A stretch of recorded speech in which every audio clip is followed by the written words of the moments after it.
Hi, I'm Seamless, and this is another How to Bass tutorial, and today I'm going to show you how to make this sound and this sound, these two guys here. This is kind of a loud thing, just to warn you. I am playing it in 3, 2, 1.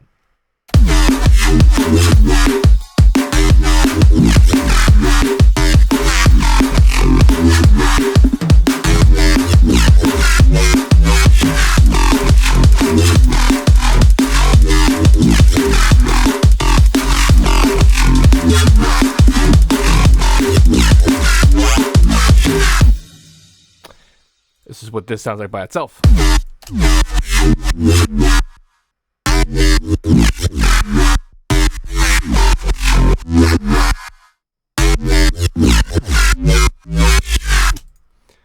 These are two things. They're patchers. They're largely the same patch with minor changes between one of them to make it sound a little bit different. They're harmers doing some stuff, and it's all kind of goodness. Before I get into this, I just want to say if you'd like a free month of Splice Sounds, you should go to the description of my video and see in their link a code for a free month of Splice Sounds. Follow the link in there and then go do it if you want it. Talking about this thing. So, like I said, it's a harmer and a patcher. This automation you're seeing out here is actually triggering both the same automation in the same clone. They're basically a copy of the same idea. This automation is controlling one of the guys, and this automation is controlling the reverb that's on both the guys. Everything else that's happening here, this is sidechaining, and this is also sidechaining, I guess. Well, this is ducking, if you think about it. And this is automation on the master release time, just to see if that's a thing that matters. It's a thing I experiment with every once in a while. But I'm bringing that up because a lot about how this sounds really only makes sense when it's with all the other stuff.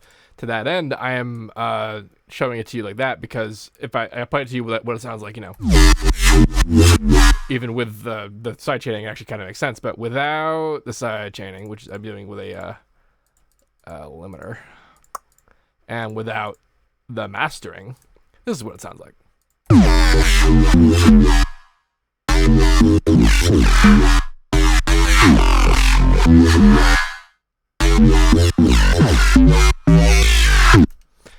To bring that back, this is what it sounds like. Yeah, with all stuff.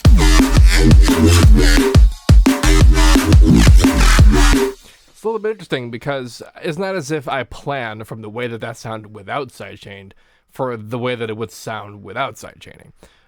This is why, one of the reasons why, kind of a non sequitur, but a lot of people actually, not that many now, but back in the day, lots of people would talk about how they would start making these kinds of songs, very bass heavy songs with all the MIDI first. They would put down all the various rhythms of when they would want things to happen. And I always found that a little bit odd if you're doing this, specifically this kind of like bass heavy music, because how do you know what rhythm you want if you don't know how your bass sounds? If you don't know what the sound of the bass you're doing at? Unless you already do know what you're doing ahead of time, and just why you're doing the rhythm. But generally speaking, people don't know because they haven't made the sound design yet, and they don't know how it's going to like fluidly react with stuff. There's no way I could have known how that stuff was going to fluidly react with the beat unless I have it happening with the beat while I'm doing it. And that's usually how I do this. And that's why I have basically a complete drop with nothing else in a project, because I do all this crap first so that I know how that's going to sound, so that I know how to make the rhythm the necessary thing. And just a bit of workflow talk there. But the actual sound itself, what's going on? This is our main guy here, number 2. Let me just unmute this guy so you can hear the difference. So here's main dude.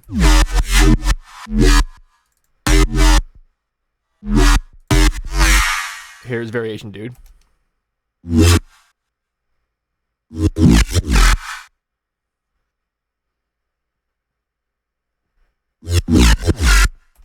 really kind of only there for fills. This is a nice sort of procedural technique, where like oftentimes if you get stuck with like where to go in a track, like if you think, okay, I need variation but I have no idea what kind of variation to do, super easy thing to do is just to copy whatever your thing already is doing and then make some changes to that thing so that you are thematically similar on the get-go. You don't really have to worry about making a whole thing from scratch and then making it fit with what you've already got, which like that's cool and all. I'm not saying like don't do that or that's unnecessary, because the coolest sounds personally I believe are ones that do that, but you can also get there by starting from the same place and just making minor changes. So let's talk about where we started to make the first guy in the first place. To do all that, I'm going to disable all the crap so that we heard what all the stuff is doing. So no, I'm just going to do this.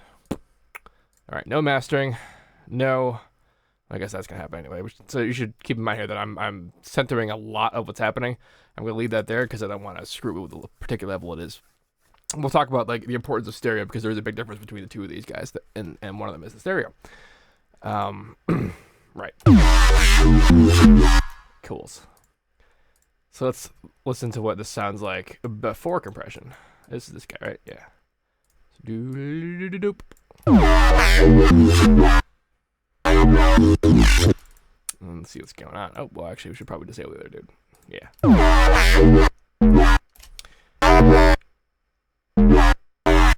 Yeah. So, this is a collection of stuff that if you've ever followed me on how to bass before, that you've seen me do a lot of. I'm using the phaser mode inside Harmor, that is the harmonic mode. The other modes, octave and hertz, are just a different kind of distribution that octave and hertz is on everything in Harmor, a difference between weighting it towards notes and octaves versus just a distribution of the numbers of hertz. In this case, the harmonic mode, the difference between that and the other two is that the harmonic mode changes the phaser's shape based on activity and pitch. And there's a lot of pitch activity in this guy. With the two things that are causing it the most are the prism, which is being automated in some particular way, or is it just on? Nope, it's just on. Right. And that guy has a different graph. This is just originally the prism graph looks like this. This is the default prism graph when if it's on, it just sort of shifts the pitches, kind of squishes them together or spreads them apart depending on what that shape is doing. And so does this, but with a different curve. I have it on multiply mode, and oh boy, do I have it on the level? I do have it on the level of the prism. So actually, you can sort of see that in action in the graph here. Let's see how like the bright bit actually looks like it changed the pitch more before it went down to the darker bit. It's because there's actually a mode in the prism settings that sets how much the prism's effect is applied on a particular harmonic according to how loud that particular harmonic is. So if you do things like have a phaser going itself, or having a bandpass filter, or any kind of filter going on, that volume change is going to change how heavy the prism changes, which is why moving the thing actually creates more like phase change where the cutoff is. I don't really know what that effect is going to do. That's not something that I'm like, I need to change the phase profile where the cutoff is. Other than, hey, if you wanted to mimic what a real filter does, that's kind of a one way to do it, but that's not really what my goal was. My goal was I knew that would happen, and I just kind of wanted to see what that would do. And what it does is that every once in a while you get a coalescence of phase that you wouldn't get if you had it all set up in the same pitch regardless, because the phase is going to change anyway because of all the crap I'm doing. I'm using unison. That's another part of the big phase pitch change is that I'm also altering the unison profile.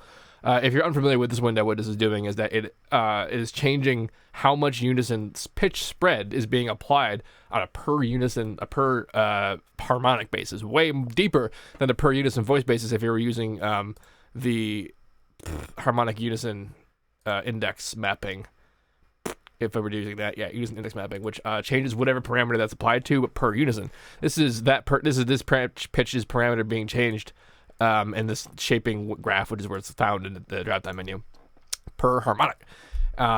If you're unfamiliar with why that's important, Harmor is an additive plugin which builds things out of individual harmonics versus creating them out of recorded sound, which is what like a synthesizer normally does, or a generated sound with like an electrical signal kind of thing, or other things. What I'm saying is that it builds out harmonics, and you have control over those harmonics, and that's one of the ways that you do with how that unison graph works. Good job, me. We got there. It's cool. I'm also automating the width of the phaser, so like you can sort of see it happening here, where like this phaser is kind of changing, moving around, and I have the speed off. Am I automating the opposite? No, I'm not. I have the speed off, so any motion that we're doing is actually because of the change to the shape of the phaser itself, which is applied not just because we're automating with the width, but also because the fact that any pitch change is registered as change to the phaser shape. Lots of shape change is occurring here, which is why it's a very busy spectral sound. What else am I doing? So I am distorting it because I distort everything. What else am I changing? Lots of crap. Prism, unison. I have also a special phaser shape, which like there's a bunch of drop down like different shapes you can choose, and there's differences between them obviously, but it's a repeated shape. So whatever you're doing, you're going to get that kind of phasery octavey application of whatever shape you're doing, unless you change the width. So like the real effect of what the phaser is going to do, while this will change it, is mostly what you're going to end up doing with it anyway. That's why I tend not to sort of focus on this too much unless I'm doing wacky FM effects. Ask me about that. This is the yeah. So I have a separate sub going on over here, but you can see it's really a lot closer towards this stuff than it is towards the sub. That's mostly just because the stuff is a lot more solid, a lot louder, and when it gets all compressed together, it's handled nicely. Yeah, and let's go. Use a pitch. Cool. Right. I am okay. So I am actually articulating this guy, but I'm doing it with random mapping, which just means that it will essentially, like you see this curve here. Every note will apply a random chance to the hit to show up on this curve. What's cool is that it's not just a range setting, because a range setting would be like this, where it says here's the top, here's the bottom, it can apply itself anywhere randomly in between. This is still saying that, but it's saying that like if I do something like this, I weight it more heavily to be more active in the higher range, so it's more likely to happen up here than it is to happen down there. But it does still mean it does happen down there every once in a while. This is just to keep it fresh, because a lot about how these sounds, remember we said before about how the pitch change is what's causing the change in the shape of the phaser, given that this is the level for this guy, and it's still changing things, and it's still moving with the change in here, and this guy's also changing, so like every note is going to have a different kind of profile, but because of the nature of the phaser itself, a different shape is still going to net you like the repeated application of whatever that shape is. So it's mostly going to sound like the same genre of sound, which is why it still feels like the same sound despite having a pretty important parameter to be random. And this is yeah, all right. So over here you see that this guy, this number 1 here, just jumped to number 2. This importance is that this is the ratio of the harmonics multiplier. There's the ratio of the pitch, which is to say, like, you know, you have your root note, you move up a note, and then you get the stack, whatever. You have this guy, you change this pitch, you're changing the multiplication of the actual harmonics themselves. You can go out of harmonic pitch if you want. It's a good way to get metallic sounds, but in this case, I'm doing this to get it to slide in that direction to be into square position. Because the difference between a saw wave's worth of harmonic position and a square wave's worth of harmonic position is that the square wave turns off every other harmonic, specifically every even-numbered one. And you can get there with either rolling over with the timbre mix, which will disable harmonics, or you can do that. You can move the multiplier itself, the detuned multiplier, and it'll move the harmonics into that same position. It won't actually delete the harmonics. An interesting result of that is that things like this, which are graphs, it's a graph that measures its position of harmonics on octaves. So like each of these little black bars here represents 1 octave's worth of harmonics, versus this graph where you can see the octaves are delineated in discoloration here, and like it's not an even distribution. This is a visual representation of a Hertz distribution versus an octave distribution. A cool thing to note is up here, that last octave has half of all the harmonics in the entire series, and yet in an octave stack, it shows up as the last octave here, like half all its harmonics are over here. But the ones that we care about musically are down here anyway. You can see it in a stack here. This is also an octave distribution of harmonics. Hertz mode will look like that. So you see like most of the spectral activity is happening kind of down here. That's where all the action is. That's where we hear it melodically. Like that. There's a whole reason I went down that time. Oh yeah, so with this guy being like locked to the octave of harmonics, when we change the detune here, we're actually moving this applied harmonic to a different position, but that information about what it's doing is still there. Versus if we use this guy, it would actually just turn off that harmonic, so the information that we apply to the harmonic goes with it. This means that when we multiply it up like that, the shape changes with it because of the way that the phaser is attaching itself to the harmonics and the pitch change. Breathe, Seamless. On top of that, I'm also routing the harmonizer to be after all of this stuff. And the harmonizer's whole shtick is that it approximates what a chord sounds like by accentuating a specific series of harmonics in the whole Fourier stack that sound like a chord.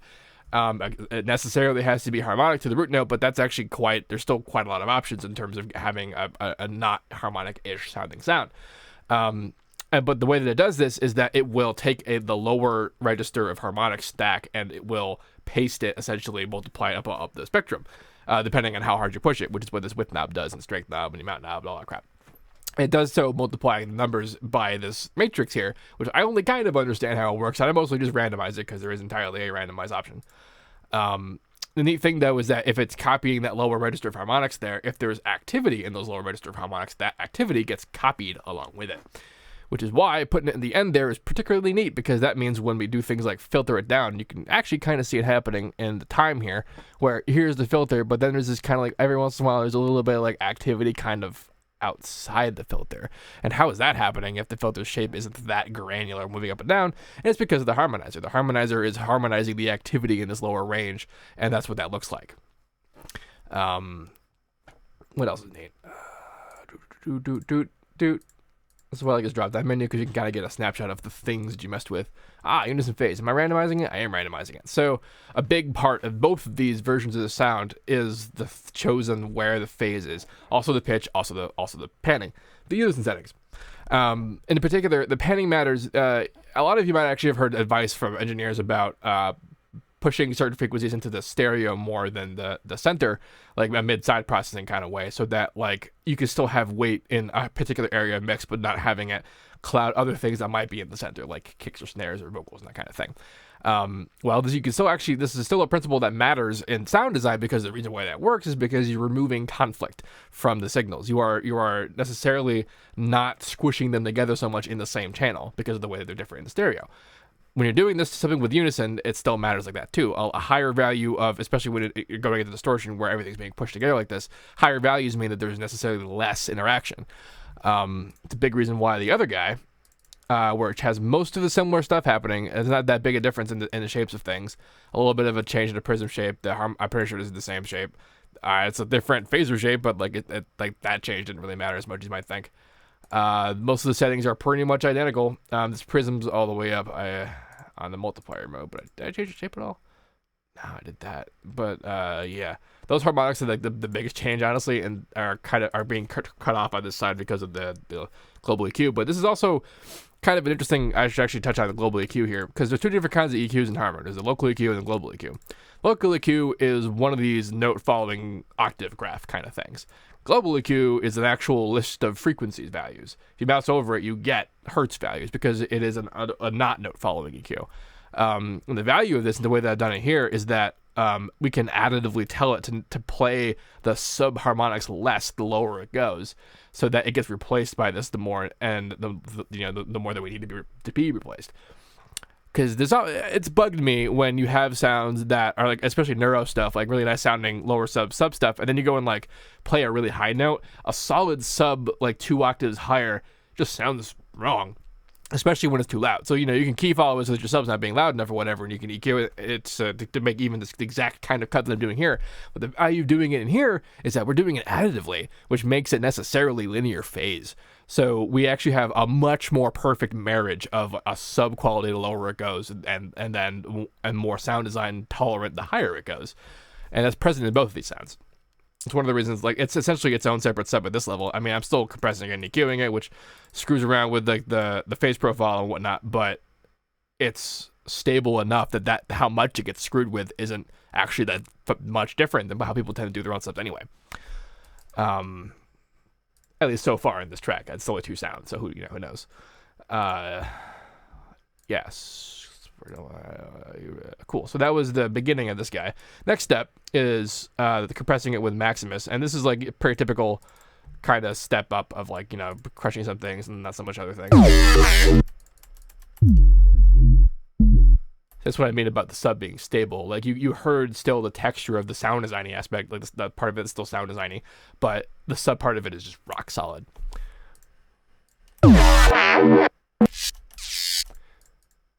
Monoing the low end, spreading the mids and highs. This is just typical like OTT style, like 3-band crushing. And then it EQ'd lightly, get out of 500 hertz range because it's neuro. And then here's the automated reverb. A neat thought to do when you're doing reverb is to have, especially when you're automating it separately like this, is to have it have a kind of a different profile from the actual sound you're making. A little bit difficult to do if it's actually sourced from the sound you're making, but if you have a different enough impulse and you shape up the EQ of it enough, like it's a separate process, then the different sort of sectional area of it that's on right now, like if I just turn off the dry,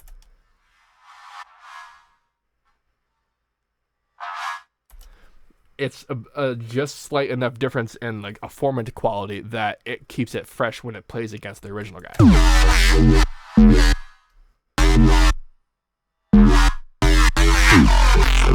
Normally I would do this kind of effect before compression, but I actually valued how like not screwed up it got in here, because sometimes it does, but sometimes that's fun. Number 2 guy, The differences are pretty straightforward. So here's a big example about what I'm talking about panning here. This guy has a much more focused and like sharper feel to it for two reasons. One, it doesn't ever get automated to go up and down in that multiplier the way the other guy does, so it doesn't ever get into the position to have the square type hollower feeling. But another reason is that the panning is lower and the phase is more in a solid position. I don't know if I'm randomizing it here. Nope. Prisms, we've covered that. It's more or less the same shape. This is basically the same shape. This is basically the same filter mapped to mod X. The phaser width, same automation there. This guy is being randomized. It's not cool. And also different unison types. The other guy I was using random. I was actually using the random unison spread versus the uniform unison spread. Actually, I didn't really know what those guys did until recently. And if you don't know, when you spread unison, you can think of the center pitch as being the original pitch, and then you can go higher or lower. Well, you guys, higher, lower. So that means that when you're spreading it, you think of like, okay, how are you going to spread the voices? It'd be like, cool, here's two voices spread this way. Here's two more voices added together, so it spreads out. Well, you can have uniform spread, which is to say that like in between here, however many voices there are, they're completely evenly spread, or you can sort of like do something different. Random spread is absolutely whatever's random in there. I don't know if it's per note random or not, but the other guys, blurred and classic, are just different types of weighting. You can sort of see it in Serum, actually. I don't know why I'm doing this with my face and my hands when I can just do this with an actual plugin that shows you literally what I'm talking about. When you use your... So here we go. Like that's like the visual of it getting detuned in pitch. And right there, that's a uniform spread in pitch. And you can change that actually inside Serum, fun fact, with your stack here. Oh, here you go, mode. So you can do, exponential, yeah, that gets us.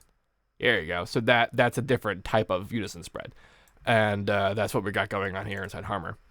There didn't used to be an ability to do that with Citrus, but you actually can now. If you go into the drop-down menu over here, there's a whole unison section with some presets, but also a distribution option with some other types. Not totally sure what those types actually look like. But that's what they do. Anyway, when we're crushing stuff into distortion like the way that we are, both the guys actually had the same thing going on here, where I have this. I'm jacking up the pre-mix volume a little bit, which is I imagine it's actually quite the same as just jacking up the amount into distortion. But you know, sometimes having a different control, I guess, feels a little better. I don't know. I'm not gonna defend weird decisions like that. I also jacked up the level here, which is mostly jamming it into compression post like that. It's also, I guess, why it's supposed to have been a lot quieter. It does look kind of darker in comparison to the other stuff, so it's probably why this is way far over here, because the sub is a lot louder, was overpowering this. Seems a lot of other crap, really. But I did. Yeah, ramping and stuff is all pretty straightforward here. You might note that the sounds, like, you know, they sound, the filler guy definitely sounds different compared to the main dude, despite not just for the square differences, but also like a kind of a more forceful change happening in especially like what feels like the lower harmonics of the format nature of it.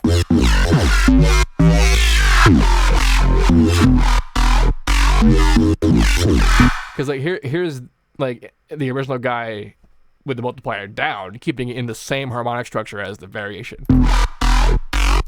And it feels less tight, and one of the reasons for that is because the panning is spread more, which means that it's not getting forced together as much as the Mr. Variation. So that keeps that together. Now, a lot of these decisions that I made when I was making the sound, I made with all the crap engaged pretty early on.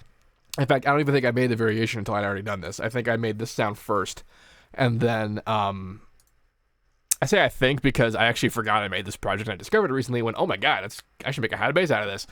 So I had already turned on the side chaining, and then I made the drums, and then I added this extra kind of like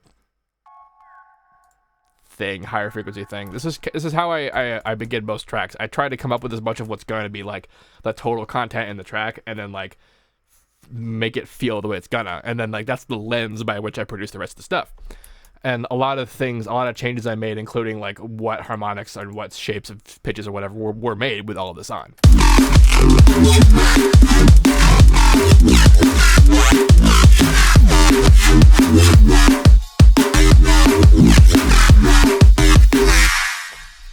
So here we have the X modulation that's controlling both the guys, the reverb control from both the guys, and this is the multiplier control. You might note that this is a really low value that like it's being automated by, and you might be thinking, why don't I just make this the minimum value or the maximum value? And the reason for that is that every time I do, like when I make number 2 there, the maximum value, if I automate it all the way up there, for some reason it automates it up to like 1.9993. And that's usually fine, but I really wanted this to be rock solid, and when it's using the whole range, it is rock solid. And considering I only ever go more or less up 1 or 2, and then some beyond some very specific modulation like this guy, is one of the only moments I think, yeah, it's the only moment that I automate it besides being rock solid either or. See, right there is where you heard it, because I think the other 2 guys weren't even happening. So like most of the time, so right here is where you hear the actual effect, because the rest of the time is the other guy playing. Kind of sounds like a pitch changing, but also has that weird like R2D2 effect. The R2D2 effect is a whole bunch of inharmonic FM. It's where you FM other stuff with not in a correct pitch, not a harmonically relevant pitch to your carrier, and you get that FM-y, like radio-y, dial-y sound. All that I just described is the same effect. It's FM with inharmonic tones, and this gets us a similar position, but we're not doing it by FM. We're not changing the harmonic position by FM. We're changing the harmonic position by just changing the harmonic position. And that's these 2 sounds. So what I'm going to do is I'm going to put up both of these guys for download in the description of this video. They're patchers. I'll label the modulation so that you can see what it is. If you have any questions about this, don't forget, please let me know. If you have any questions about this, please let me know. Don't forget to like, comment, subscribe, and all that good stuff. Also, if you want to free month of splice sounds, check out the description of this video. And as usual, have a nice day. Yeah.